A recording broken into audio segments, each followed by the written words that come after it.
Hello my friends and welcome to episode 8 of the JP Gaming Podcast. So today we've got some PlayStation State of Play news, some Pokemon 25th anniversary news, a load of other news, what I've been playing and much more. But first we're going to jump straight into our opening game, and today it's none other than Street Fighter 2. So published and developed by Capcom. I'm sure I don't need to say much about this as it's a pretty legendary game, pretty iconic. I'm pretty sure everybody who's ever played a video game has probably played Street Fighter at some point. So it was released in the arcades in 1991 and then later came to the Super Nintendo in 1992, and then since then it's been ported to pretty much every console since, be it on an anniversary collection or a remake or just a port of the original. You can get it on mobile, you can get it on everything. So all versions of Street Fighter 2 have sold more than 200,000 arcade cabinets and over 15 million software units worldwide, and they're estimated to have grossed over $10 billion in total revenue, making it one of the top 3 highest grossing video games of all time as of 2017, and it is the best selling fighting game up until 2019, and the SNES version of Street Fighter 2 sold over 6.3 million cartridges. So that's just crazy numbers, but obviously Street Fighter 2 is an iconic fighting game. It's probably my favourite fighting game. I was absolutely addicted to this as a kid. I just used to love Ryu, used to go around shouting Hadouken everywhere. Must have drove my parents absolutely crazy. I was obsessed with it. Obviously I mentioned there Ryu, but my favourite character back in the day was actually Chun-Li. I loved playing as Chun-Li. I really liked Guile as well. And then obviously as we progressed through to some of the newer versions of Street Fighter, I got to like Akuma, and he become one of my favourite characters as well. But I still go back to Guile and Chun-Li now when I play the later Street Fighters.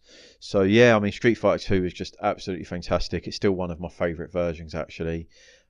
Just can't get enough of it, and I still often go back and play it quite a bit every time. It sort of pops up on a store and it's on a deal, and you get it in a new compilation. It's always good to just jump in and have a bit of fun. So yeah, that was my opening game.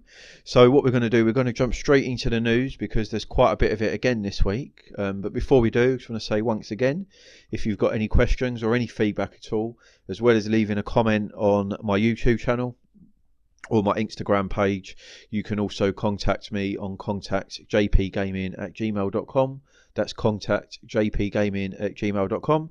It can be about video games or anything you want really, but obviously leave us some feedback, leave us some questions. If there's anything you want to see, fire it over and I'll see what I can do.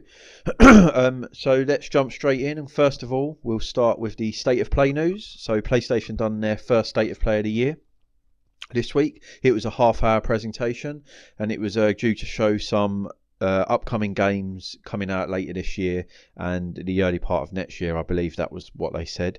So we started off and we got to see some footage of the PS5 version of Crash Bandicoot 4. So they confirmed there that that was going to be running at 4K 60 frames per second. It also has 3D audio support if you have a 3D audio headset, and it supports adaptive triggers as well. And they confirmed that that was coming on March the 12th. So they didn't really show any comparison videos, but as I said on a previous podcast, I've played through Crash 4 on the PS4 and I really enjoyed it. I'm quite a big Crash Bandicoot fan actually. I love the originals, and I think number 4's actually really good. I really enjoyed it, so I'm looking forward to jumping into the PS5 version purely because it's a free upgrade. Probably wouldn't pay full price for it if it wasn't a free upgrade, but as it's a free upgrade, I'll download it, I'll jump in, I'll probably get some of the collectibles that I haven't got, see what the adaptive triggers are like, see what the 3D audio is like, see if it makes much difference in 4K because it's a beautiful looking game anyway. I'm sure 60 frames per second will make a difference because it can be quite frantic at times, so I'm sure that will make a difference. But it's definitely worth checking out, especially if you own the PS4 version, because why not? It's a free upgrade, you might as well get it. I know it takes up precious hard disk space, but you can get it. If you don't really think you're going to jump into it anymore, you can always delete it off. So next we got more of a look at Returnal. So obviously that's been delayed to the 30th of April, but it's a third person shooter. It's a roguelike shooter. Looks like a lot of fun. There's a little 3 or 4 minute video there. So check that out if that's something you're interested in. It's something I'm interested in. I think I'll keep an eye on that. May not buy it on release day, but it's something I'll keep an eye on, see how we do. Not a huge fan of roguelikes, but the gunplay looks amazing in this, and it looks quite action based, so I like it. I like the look of it. Following that, we got another little look at Knockout City, and that was obviously shown in last week's Nintendo Direct. So that's a kind of battle royale type game. Looks interesting. Don't know if it's really my type of thing, but it looks quite interesting. Then we got a look at a new martial arts game from the developers of Absolver, and this is called Sifu. Looks really interesting. The art style looks really cool. I actually quite like the look of what we've seen. There wasn't much shown at all. Said it was coming in 2022, so obviously just one to keep an eye on, but looks really cool. I quite like my martial arts anyway, so yeah, definitely something that I'll be keeping an interest in and an eye on anyway. And then following that, we got a bit more of a look from Solar Ash, and that is coming in 2021, and that looks really interesting. It kind of looked a little bit like the Pathless, but it had a bit of combat in it as well, but it was like a platformer focused on movement at high speeds.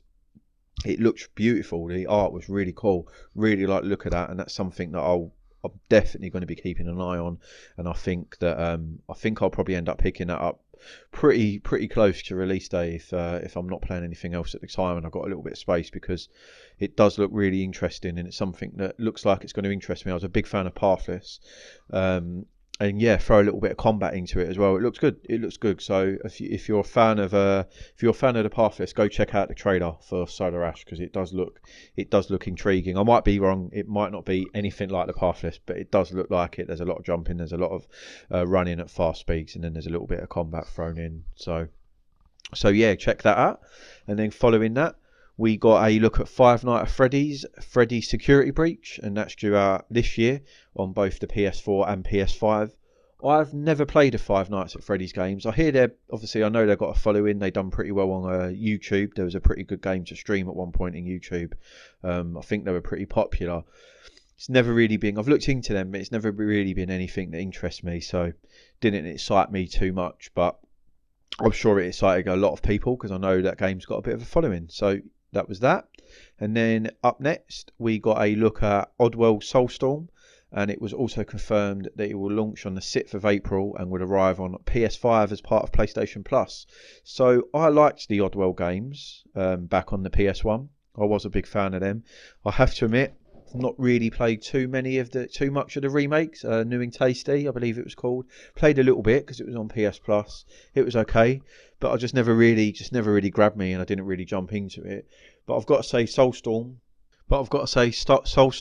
looks pretty good. I believe it's a remake of the second game, Abe's Exodus. I might be wrong there, but seeing as it's coming free on PS Plus, I'll definitely take a look at it, because I was quite impressed by the trailer, and I was a bit like, weren't blown away with the last one, but this one looks quite interesting. And then they confirmed it was coming to PS Plus, so that's definitely something I'll be playing. Why not? Might as well try it out, see how we get on. And then next after that, which was my favourite thing I was looking forward to seeing, which I was hoping that they was going to show, pretty obvious they was going to show it, and that is we see some more footage of Kenna, Bridge of Spirits, and that's confirmed that it now launches on August the 24th, so that's good. It's not too far away. Kenna just looks amazing. It looks like a Pixar game. It's absolutely crazy. It looks like Pixar have made that game. It kind of reminds me, and I might be wrong, but I'm thinking it's got some Pikmin vibes, because you go around, you collect these characters and they have different colours, and depending on their colour, I'm guessing that's their element type, and they aid you in battle, and obviously that's quite similar to Pikmin, so I'm guessing it's grabbed something from Pikmin. Looks like it anyway, but the game looks super interesting. It's since they did the PS5 showcase at the back end of last year and they showed this, I've just been keeping an eye on it, and I've been so interested in it. I've been waiting for that to come out. That, along with Ratchet and Clank, have been the two things that I've been looking forward to for the PS5. I think they're really going to showcase what the games can look like, and the visual fidelity of the games that we're going to get on the PS5. They both just look amazing, and I'm super happy that they've both got release dates and we ain't got to wait too long for either of them. We then got another look at Arcane Develops Deathloop, so a bit more of that was shown. That's obviously PS5 exclusive, and then I'm guessing after that will be the last Arcane game we get as they're part of the Microsoft buyout. So yeah, it looks interesting. First person shooter. Don't know if it's really my type of thing. I was a big fan of Dishonored 2. I've got to admit, I really did like Dishonored, so I do like Arcane, but I'll probably end up skipping Deathloop. But it does look interesting, so, and I'm sure it looks like it might be something that could end up being quite popular. I guess it depends really. We'll see when it comes out. And then the show closed with Final Fantasy VII Remake. So anyone that knows me knows that I'm a huge Final Fantasy VII fan. I was so hyped for Final Fantasy VII Remake. It got delayed. Obviously, we waited ages from the first announcement trailer, which was just years ago. And then it come out, and I was really, really happy with Final Fantasy VII Remake. Little bit worried about where they may go in the future with it, but really happy with what they did. I think they stayed really, really faithful. Maybe not quite at the end, but up until that point, they stayed quite faithful to the original. Really, really liked it. Quite a big fan of the new combat system as well. I was a bit worried that I weren't going to like that after being a bit of, I'm a bit of a traditional JRPG fan. I don't really like it when they move away from the turn-based system. But I thought the new combat system works. Once you got your head around it, it was really good. So they showed Final Fantasy, what looks like Final Fantasy VII Remake, and then we got to see Yuffie. So, but then I was obviously maybe thinking, is this going to be part 2? But then it looked like it was quite clear that it was set inside Midgar. And then they confirmed that it was DLC for the original Final Fantasy VII Remake. And this is going to be part of Final Fantasy VII Remake Intergrade. And it's been confirmed that the DLC is PlayStation exclusive. So we got to see that. And it looked really cool. It looked quite interesting. I liked Yuffie. I know some people, she weren't people's favourite character, but I liked Yuffie. So, and I'm always happy to get more Final Fantasy VII content. Wasn't expecting any DLC for it really, so it was a nice surprise. And then after that, they announced that the full remake will be getting a PS5 version, and it will be free. Obviously, it will be free for PS4 owners, and you can upgrade for free. And that's due to launch on June the 10th, 2021, and it will have a performance mode and a graphics mode. So it will have a 4K mode and a 60 frames per second mode. And then they showed some comparison videos, and once you got to see the first couple of screens, you was like, oh, that don't look too much different.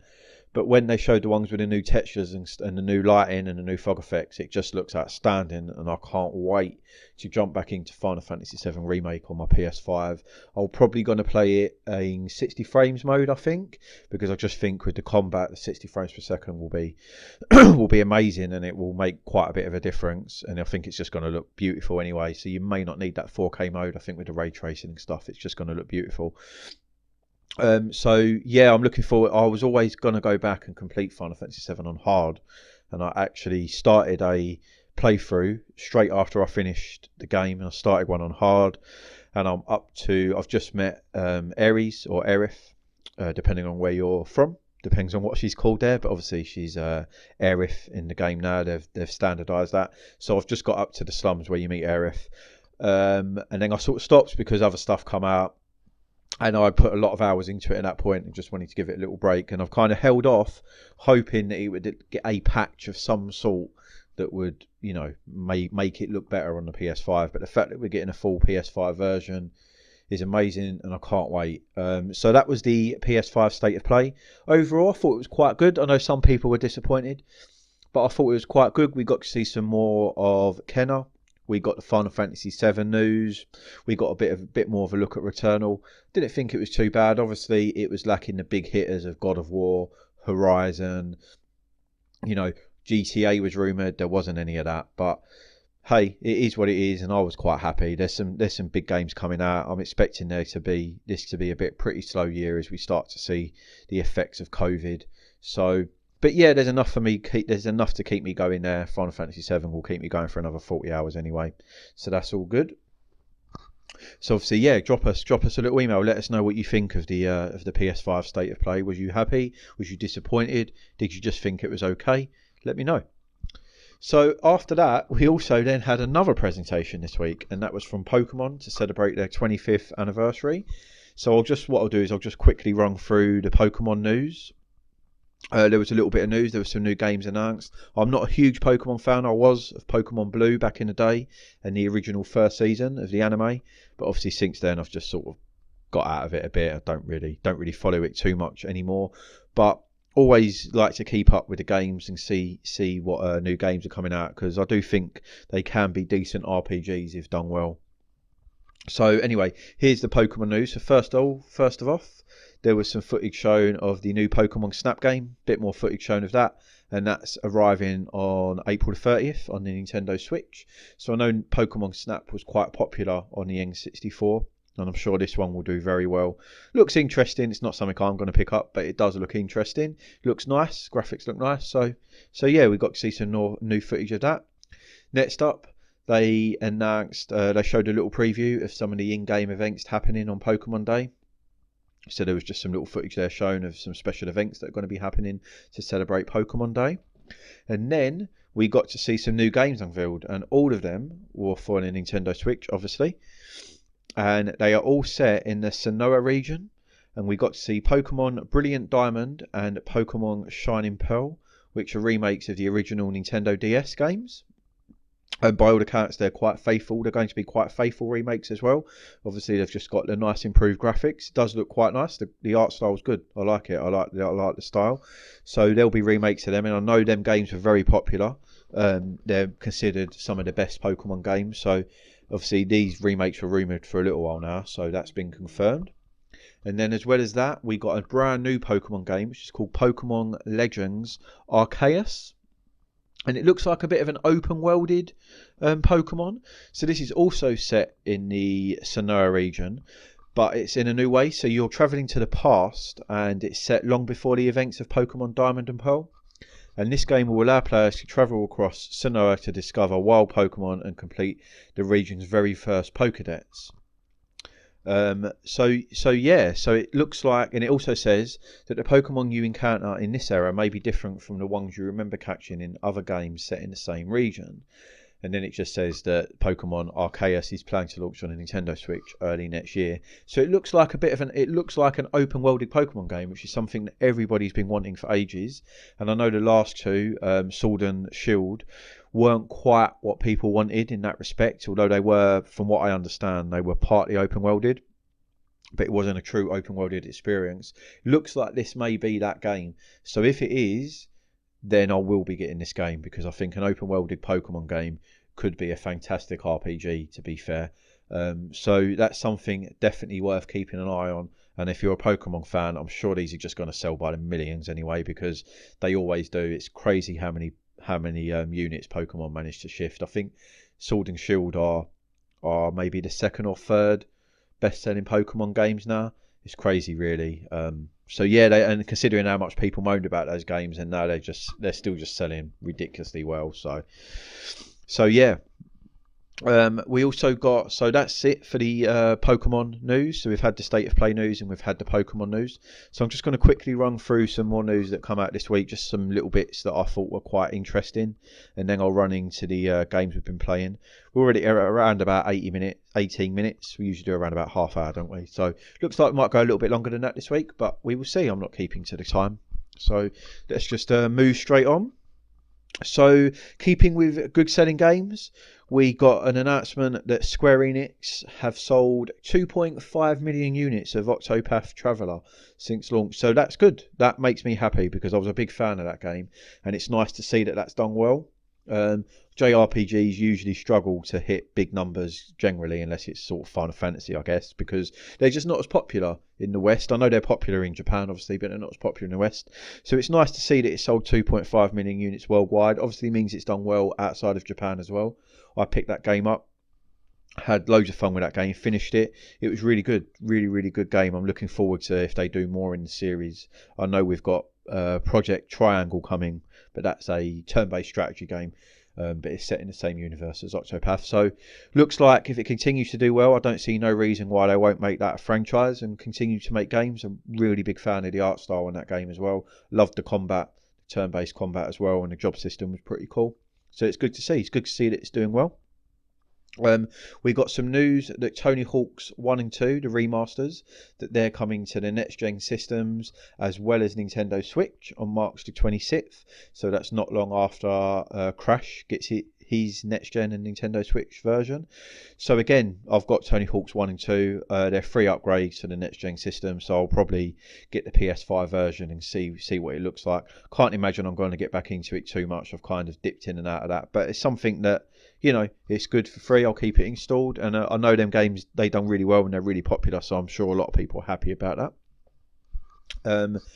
We got our PS Plus games for the month of March. They've been announced, so Sony has revealed them, and we're going to be getting the PS4 version of Final Fantasy VII Remake. So a lot of Final Fantasy VII Remake news this week. We're going to be getting Marquette, and that is on the PS5, Farpoint VR, and Remnant from the Ashes, and they are coming for the March PS Plus games. We did get confirmation that the PS Plus version of Final Fantasy VII will not be eligible for the PS5 upgrade. So if you don't own Final Fantasy VII and you're going to pick it up on PS Plus, it's still a fantastic game. I'd recommend you to jump in, but you're not going to be getting the PS5 version. Keeping with some PlayStation news, there's rumours that we'll be able to upgrade our internal storage in the summer. So this comes from a Bloomberg report, and this is sources close to the planning process have told Bloomberg that a firmware patch would arrive later this year and will let players upgrade the internal storage on the console with compatible M2 SSD drives. So I know that's been known for a while, but it's interesting that they think it's going to come in the summer. So that's sooner rather than later, and hopefully that's the case, because obviously we're running out of space pretty quickly. We're lucky that there's not a huge amount of games out at the minute, actually, that's churning through that space. So you can kind of keep a few on, and it's probably enough to keep you going. But as we get into the summer and more games come out, and as obviously the PlayStation becomes more of the main system, and I guess we move more away from last gen, which is going to happen sooner rather than later, I would imagine, once we start hitting, you know, getting some more games coming once the COVID period is over, we're going to need that space. So it'd be interesting to see what M2 drives are compatible, because obviously some of them can be quite expensive. So it will be interesting to see, but I'll be looking to upgrade my PS5 storage as soon as possible, really, as long as it's not too costly. I'll be looking to do that as soon as I can, because I just want the extra space. So we have some more Final Fantasy news. There's been a lot of Final Fantasy news this week, which obviously keeps me happy, as I'm a huge Final Fantasy fan, and this is all Final Fantasy VII news as well. And I'm not entirely sure how I feel, because I don't want them to water down the product at all, but these games do look interesting. So Square Enix announced that there's going to be 2 new mobile games coming, and the first one is Final Fantasy VII The First Soldier, and that's a battle royale game set in Midgar, and it's set before the events of Final Fantasy VII. And the second game announced was Final Fantasy VII Ever Crisis, and that is a chapter structured single player game covering the whole of the Final Fantasy VII timeline, and that includes the events of all the original games and all of the spin-off titles like Crisis, Core, etc. And they're coming in 2021 and 2022 respectively. Now Ever Crisis, it looks like the same sort of style as the PS1 game, but obviously with more enhanced graphics, so it looks a bit more HD. It actually looks quite nice. It looks like it's going to have real-time combat, which I'm not entirely sure about, because if you've got a game that's set in the style of the original, then really you want turn-based combat. But I guess this is to make the game a little bit quicker. It's going to be interesting that it's chapter structured. How many chapters is that going to be? Because that is a lot of content, and that's a big timeline if they want to cover all of that. So are they going to be cutting bits out? Are they just going to be looking at the main plot lines? I'm not entirely sure, but it looks quite interesting. I'm not a huge fan of mobile games, but it does look interesting, and I'm sure Final Fantasy VII fans will be interested in this. It's something I'm going to keep an eye on. We'll see. I'm keeping my reservations. I'm not going to get too excited. I'm not going to get too disappointed either. I'm just going to see what this turns out to be. But it looks interesting, and if done right, it could be good. But we will see. I just hope that they're not watering down the products and just cashing in massively on Final Fantasy VII. Because what I don't want is it to just become so watered down that all the nostalgia of the original just loses its appeal and the love for it goes away. I don't want that. I want it to just stay this beloved game that's considered one of the best games of all time. So yeah, we will see. We'll keep an eye on that, and we will see. And then for our final bit of standard news today, we have got some news of some new Animal Crossing villagers coming. So a year after its launch, we're going to be getting 6 new residents in the game. And these are all scenario themed characters. And these will be coming in a pack of amiibo cards. There's going to be 6 of them. And they're coming exclusively to Target on March 26th. So I don't know whether they're going to make their way out of the US. Be interesting to see whether they come over to Europe. But there's 6 cards, and they've got new Animal Crossing residents, and they're themed after scenario characters: Hello Kitty, My Melody, Little Twin Stars Kiki and Layla,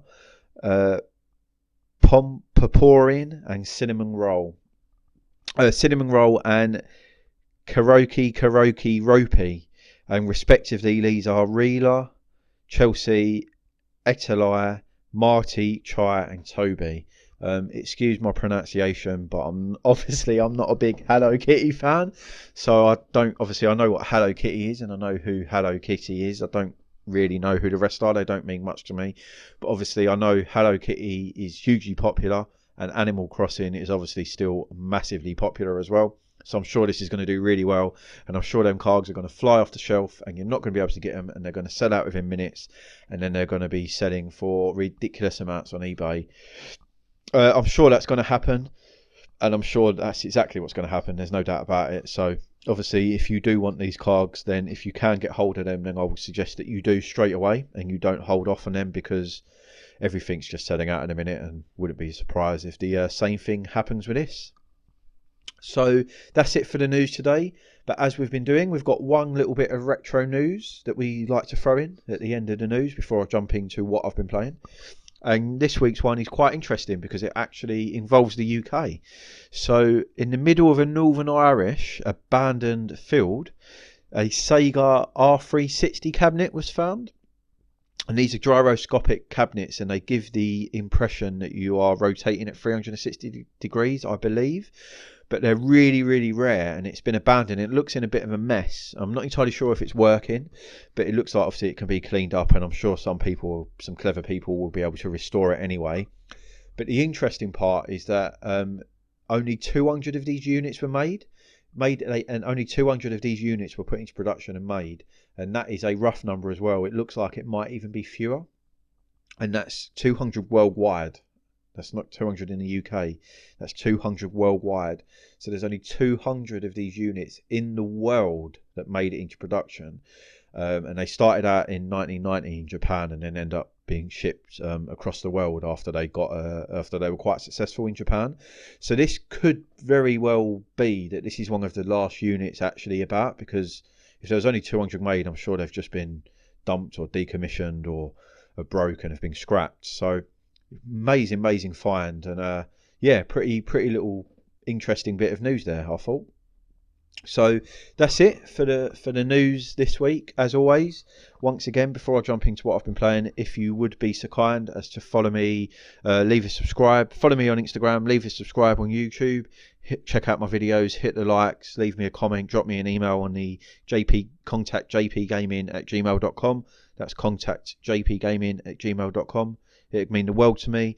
Obviously still quite a small channel, quite a new channel at the minute, looking to grow that fan base and that subscriber count. Maybe get a Discord at some point if that's what people want. So obviously I know that's quite far away at the minute, but looking to get that community growing. So if you are listening to this and you do like what you hear, or you like my YouTube content, then please recommend it to your friends and family, and hopefully we can grow and we can get something good going here. So that's my little begging pity speech over for this week. And for the final bit of the show, I'm just going to quickly run through what I've been playing. So again, back to work full time now, so there's not a huge amount this week. My gaming time's been cut a little bit, but still managing to get some in, and I'm still enjoying the games that I'm playing in my gaming time. So I've been playing a little bit more Godfall. Reported on that last week. I'm really enjoying this game. I think I'm near the end of the single player campaign. Looks like I'm near the end now. Looks like on what's coming up to will be the final boss, and then obviously I'll have the end game content. Not entirely sure how much of the end game content I'm gonna get into, but I will definitely be trying it out. I do like the combat. I do like the visual style with it as well. Graphics are amazing. The combat's really good and really fun. My only criticism, which is what I think the criticism is, and that is that the missions are a little bit repetitive, and they are very samey. Once you've done them a few times, they can kind of get a bit repetitive, and it's a bit like, okay, I can see why people would say the end game's a little bit bare then if it's just going to be more of the same. But we'll see. I'm like I say, I'm still enjoying it at the minute, and I will be trying out the end game content. Don't know how much of that I'm going to do, but we will see. So I'll report back on that. May even have it completed by next week if I can get a chance to grab a few hours between now and then that I can just dedicate to Godfall. I've been playing a little bit more Mario 3D World. I started Bowser's Fury, have loads of fun with that. I absolutely love that game, and I'm trying not to rush through it because it's just amazing. It's loads of fun. It looks amazing. The gameplay in just typical Mario fashion is just loads of fun to play. So I'm looking to get all of the shines. I've been trying to get all of the shines that I can at the minute. I've only done the first island, if you like, at the minute. So looking forward to getting into that some more. But like I say, I'm not rushing through it. I just want to kind of savour that, and I would like to, if I can, get every single star in that. And I know there's some that unlock only after you beat the game. So yeah, I'll be completing that. I'm not sure how long that's going to take me. I'm just sort of doing little bits here and there. And I've also been playing a little bit of Mario 3D World as well. I'm working my way through that. I'm up to World 5 at the minute, again, trying to get every stamp and every star. So just taking my time with that. That really is one of the best Mario platformers. I love it. It's so good. It's just got so much charm about it, and it's just so much fun to play. And so many games take themselves seriously nowadays, and this Mario 3D World is just so much fun, and the cat suit is amazing. I love it. It's just really good. And anyone who's a fan of Mario, if you've not tried this, you owe it to yourself to pick it up and try it, because it really is one of the best Mario titles, in my opinion anyway. I started a new game as well this week. I finally purchased Hades, because it was in a sale on the eShop. So I'm not a huge roguelike fan, but everyone said how good this game is, so I thought I would give it a go. And it is a very, very good game. The voice acting's amazing. Love the graphics, love the combat. You do a run, you die, and it kind of has that just one more run feel about it, and then before you know it, you've been on it for a few hours. But yeah, it's really good. I'm just sort of going through, collecting the bits to kind of upgrade my health and stuff. I've managed to beat 3 bosses so far. Not completed the game, but I've managed to beat 3 bosses. I think there's only 4 in the game, but I'm not entirely sure. So I've definitely got a way through it. But then they kind of, well, no, there's no spoilers, so I won't say what I was going to say, because I don't want to issue any spoilers. But this game, it does live up to the hype, and it is loads of fun. And it's something that I think I'm just going to have a quick game, and then I end up staying on it for a little bit longer than I want to. But at the same time, it is easy to just sort of pick up and play as well, because you can just have 1 or 2 runs depending on how far you make. They save at the start of every chamber as well, so you can just turn it off if you have only got sort of half hour to play. So yeah, loads and loads of fun. Going to stick with that. Want to complete it.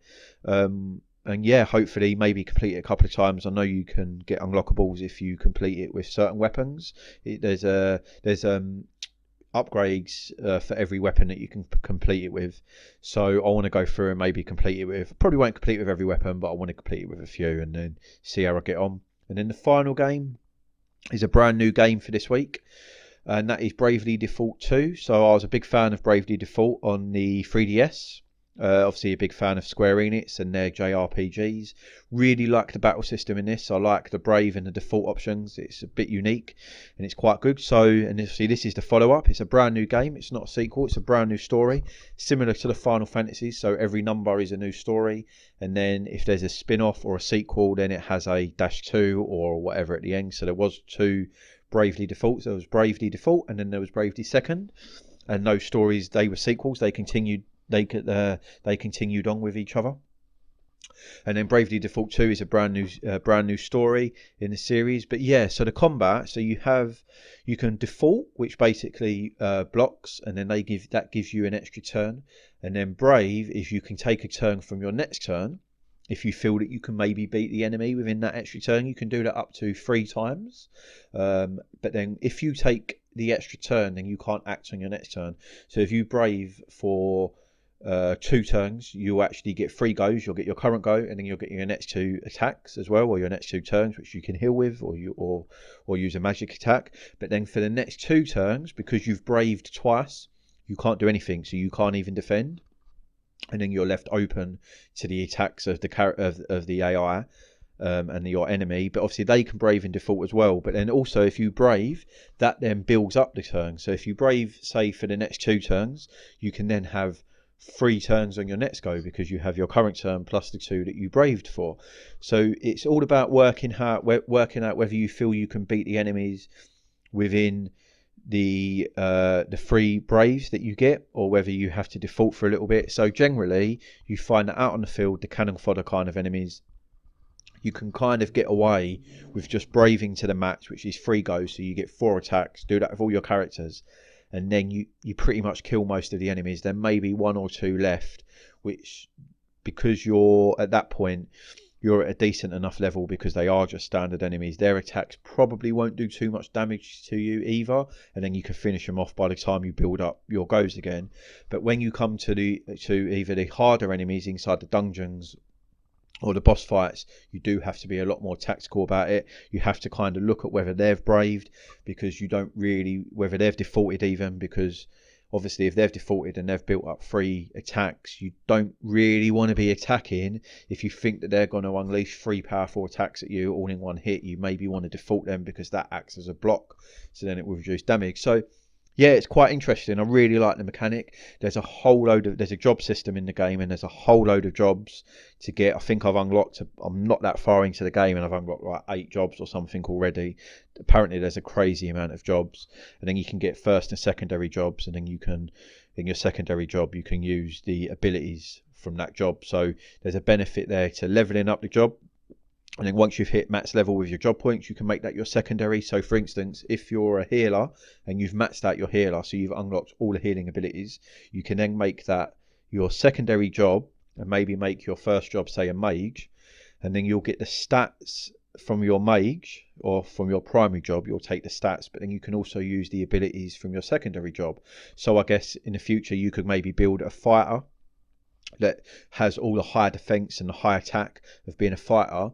But then if you've maybe leveled up a little bit on white magic, you can then make him a bit of a healer as well, so he can heal himself if he's maybe the last party member left in a fight, as generally your tank warriors probably would be.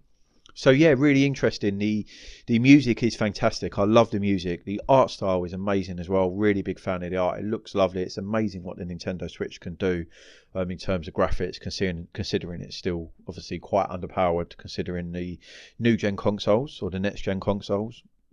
And the story itself looks pretty interesting as well at the minute. I'm quite invested in it currently. I like the characters. I think they're quite good characters. Nothing's really annoyed me at the minute. Yeah, so I'm about 6 or 7 hours in. I think I'm about 6.5 hours in at the minute. So a fair bit, but obviously hardly scratched the surface with the JRPG. It's quite a long one. So just looking forward to working my way through that. It's going to be my main game. But obviously I'll play Hades and Mario and some Godfall around that. But Bravely Default will be the game where, if I get a few hours to actually sit down and play some games, then that's probably going to be the game I'm going to be picking up. So I'll report on that some more next week, let you know how I'm getting on, let you know if I'm still enjoying it as much as I am. But early impressions are very, very good.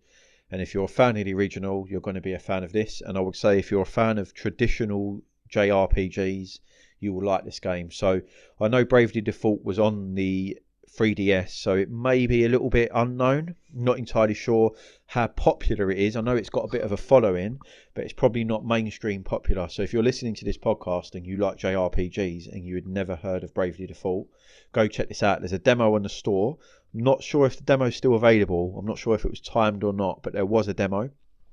So if there is a demo, then check the demo out, or watch some videos maybe on YouTube if you're not entirely sure and you don't want to purchase it for the full price. But I don't think you'll be disappointed, because it is a really good game, and I'm becoming a fan of the franchise. I didn't hear about the first one till quite long after its release. I only heard about Bravely Default a couple of years ago, and I managed to pick it up on the 3DS, and I really enjoyed what I played. So when 2 was announced, and it was announced for the Nintendo Switch, I was obviously quite excited about that.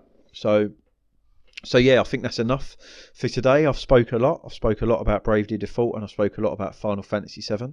So this was a very JRPG podcast this week, which is always good for me. Not so sure if it's good for you guys, but it's good for me, as I'm a big fan of those. So yeah, hit me up if you're a fan of JRPGs. Let me know what your favourite is. I'm always interested to have that conversation. I like to know what people's are, because there's a lot of them out.